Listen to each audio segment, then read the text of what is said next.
Hello बच्चों, चलो इस प्रश्न को पढ़ते हैं। इस प्रश्न में पूछा हुआ है, यदि 25 डिग्री सेल्सियस ताप एक वायुमंडलीय दाब पर C2H4 गैस, CO2 और H2O के निर्माण की एंथैल्पी है वो 52, -392 और -286 किलो जूल पर मोल है, तो C2H4 के दहन की एंथैल्पी है वो आपको निकालनी है कि कितनी आएगी। तो चलो हमारे पास में सबसे पहले इस प्रश्न की मुख्य अवधारणा को सीखते हैं। मुख्य अवधारणा के अंदर हमारे पास में आता है कि यदि आपके पास कोई अभिक्रिया दी गई है, जैसे A+B और ये आपके पास में C अभिक्रिया दी गई है ऐसी, और इस अभिक्रिया की एंथैल्पी है वो आपको निकालनी है, और ABC के निर्माण की एंथैल्पी दी गई है, तो इस अभिक्रिया की रिएक्शन की एंथैल्पी है वो आ जाएगी कुल एंथैल्पी प्रोडक्ट की माइनस कुल एंथैल्पी रिएक्टेंट की यानी अभिकारक की।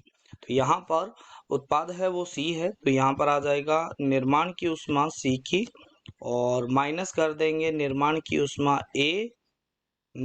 ऊष्मा A की, और प्लस में निर्माण की ऊष्मा B की। ये आपके पास में आ जाएगा, ठीक है। तो अब यहाँ पर दिया हुआ है वो है आपके पास में निर्माण की ऊष्मा दी गई है। निर्माण की ऊष्मा दी गई है किसकी?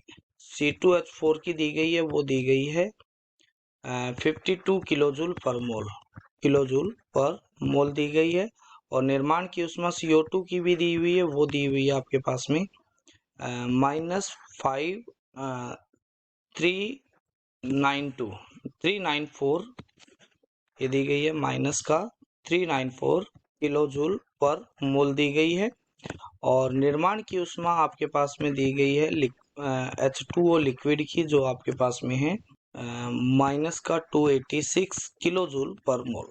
ये आपके पास में दिया गया है, ठीक है। अब आपके पास में सबसे पहले हम क्या करते हैं, C2H4 के दहन की अभिक्रिया लिखते हैं। तो C2H4 के दहन की अभिक्रिया, ठीक है। तो दहन की अभिक्रिया लिखते हैं, तो यहाँ पर क्या आ जाएगा, C2H4 ये गैस है, इसको ऑक्सीजन की उपस्थिति में दहन करवाया जाता है, तो ये बनता है CO2, और प्लस में क्या बनता है आपके पास में H2O, ठीक है। तो यहाँ पर 25 डिग्री सेल्सियस तो लिक्विड हो जाएगा, और ये हो जाएगा गैस। अब इसको संतुलित करते हैं, तो 2 CO2 और 2 H2O, और यहाँ पर क्या आ जाएगा 3 O2 आ जाएगा।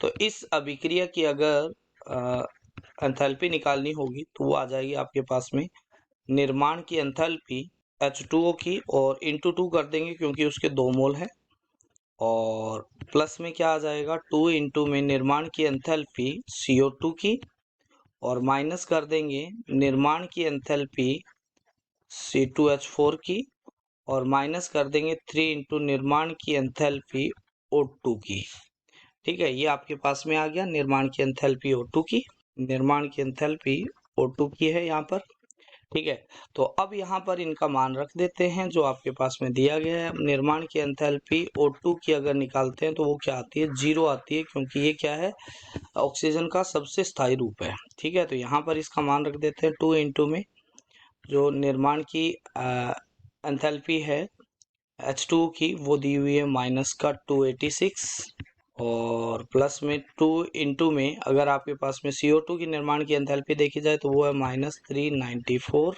और माइनस में ये कितना हो जाएगा 52, ये हो जाएगा 50, ठीक है। तो अब यहाँ पर अगर देखते हो तो ये आ जाता है माइनस का 1412 किलो जूल पर मोल, ठीक है।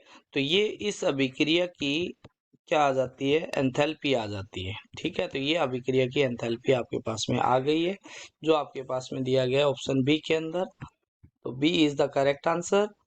आशा करते हैं मुख्य अवधारणा के आधार पर आपको इस प्रश्न का उत्तर समझ में आया होगा। धन्यवाद।